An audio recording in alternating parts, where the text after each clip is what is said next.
Our today's lesson is still a continuation of what we discussed last meeting, which is still impulse and momentum. But for today, we will focus on the topic, which is about conservation of momentum. We learned last meeting that the equation for conservation of momentum states that the total initial momenta is equal to the total final momenta. Mathematically, we have the equation m1 v1 plus m2 v2 equal to m1 u1 plus m2 u2. Subscript 1 refers to the first object and subscript 2 refers to the second object.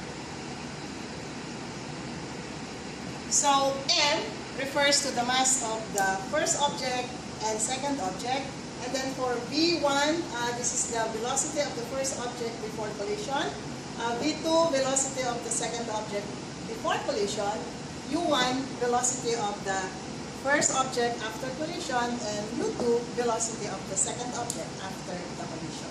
So in general, this is the equation for conservation of momentum.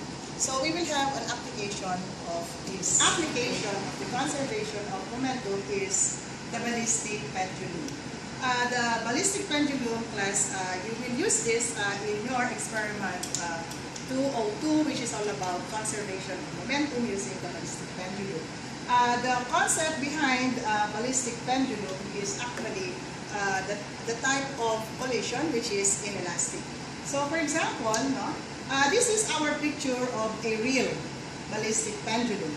And by the way, the ballistic pendulum is used to measure the velocity of a projectile.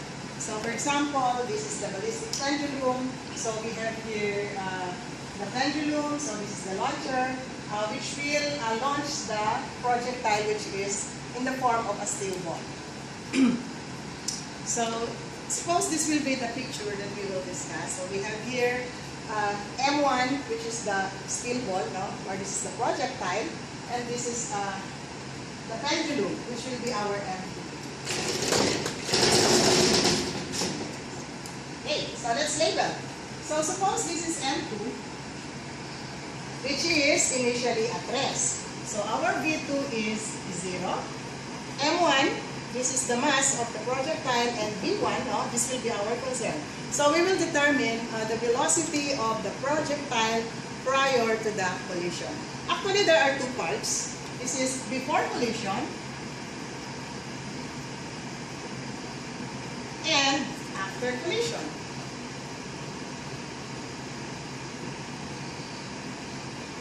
So before collision, we will apply the equation. So we now have M1 V1 plus M2 V2 will be equal to M1 U1 plus M2 U2. Plus, when the projectile becomes embedded in the pendulum, so once they move going to this height, then the composite object, we call it the composite object. So the composite object is now composed of the pendulum and the projectile will have the same velocity. Okay. So we have here U1 is equal to U2, which we will call U. Again, U1 refers to the velocity of the projectile after the collision, and U2 refers to the velocity of the pendulum after the collision. And as we have said, they will form a compound object, therefore they will have the same velocity after the collision, which we will call U. So from the equation, this becomes 0 because the initial velocity of the pendulum is 0 because it's at rest. So we now have M1 V1 is equal to U will now become a common factor. So we have M1 plus M2. Our concern is the velocity of the projectile before collision. So this will be U multiplied by M1 plus M2 divided by M1. But what is U? So we know that U is the velocity of the composite object after the collision. So we will now consider the scenario after collision. So this is now the scenario after the collision. So when the projectile is embedded on the pendulum, of course it will move, thus moving to a certain height, which we will call h. So in this scenario class, it's very visible that there is conservation of energy. So in other words, we will integrate the concept of conservation of energy in this part of the collision, which is after collision. So we have to solve for u. So how do we solve for u? So this time, this is u. So how do we call this one? So when the object or the compound object reaches this object, so initially this is our, we call this y sub o equal to 0, and then h will be the final position. What will be the velocity of the object at this point? So of course, the compound object will stop. So suppose we will call the final velocity at this point as, let's call it as capital V equal to 0.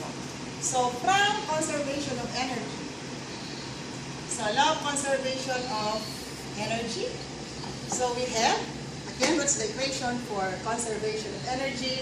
So we have K1 plus U1 plus work done by other forces is equal to K2 plus U2.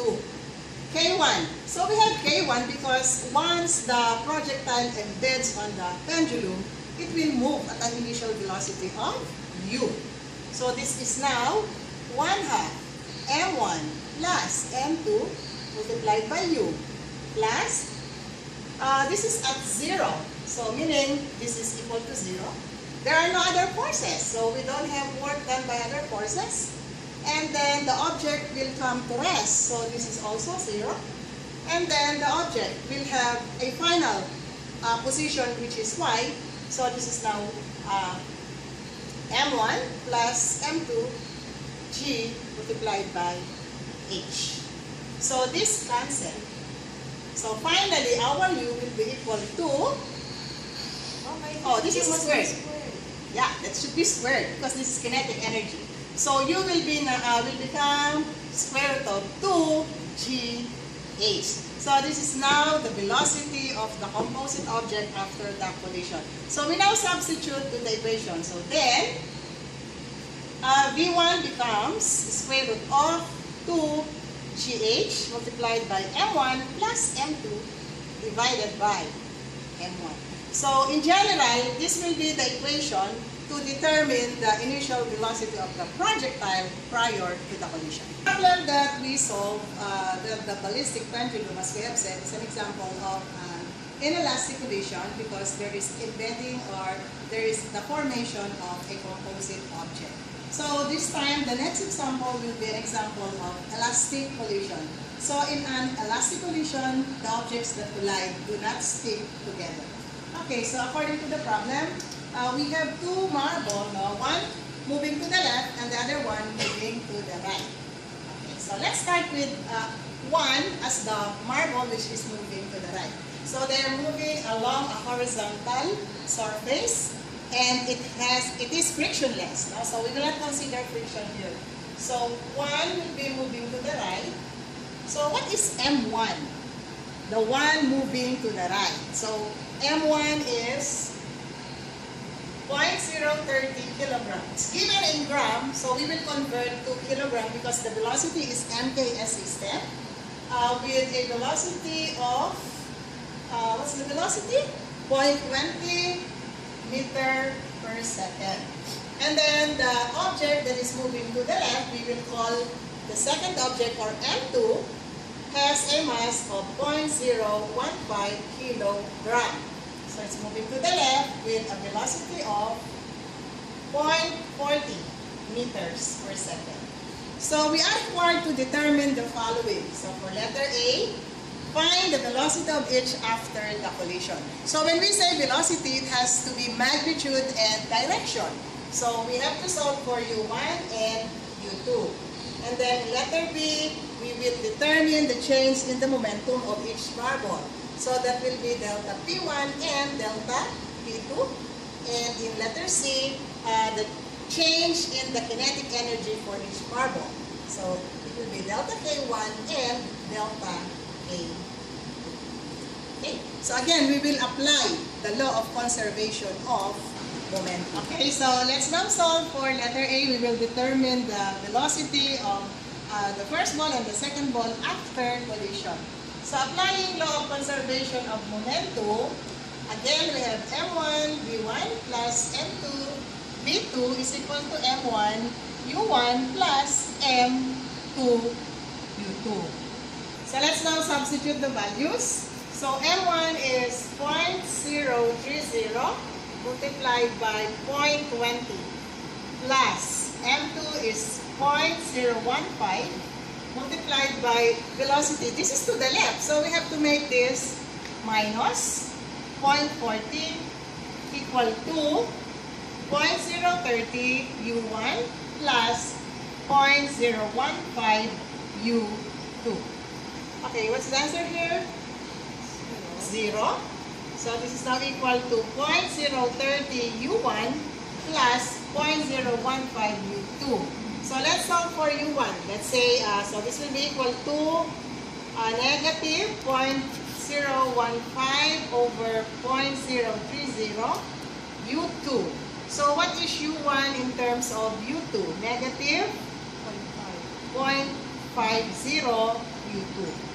So since u1 and u2 are both unknown, we have to derive another equation, and then we will substitute to this equation. So we will now apply the concept of the coefficient of restitution. So our equation for coefficient of restitution is E is equal to V1 minus V2 divided by U2 minus U1. There's no value given for E. So we will assume that the collision is perfectly elastic, and for a perfectly elastic collision, the value for E is 1. So this will now be 1 equal to, again, V1 is 0.20 minus minus, so it becomes plus 0.40 divided by U1, or rather U2 plus minus U1. So if we will multiply it by 1, so this is now U1 minus U, or rather U2 minus U1 is equal to 0.60. So we can have U2 equal to 0.60 plus U1. So we can now substitute this value to that equation. So from that equation, we have U1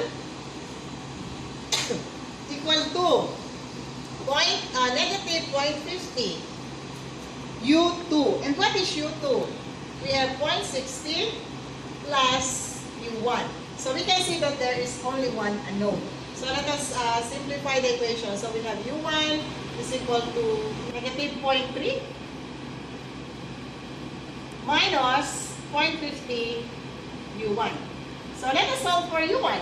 So U1 now plus 0.50 U1 is equal to negative 0.30.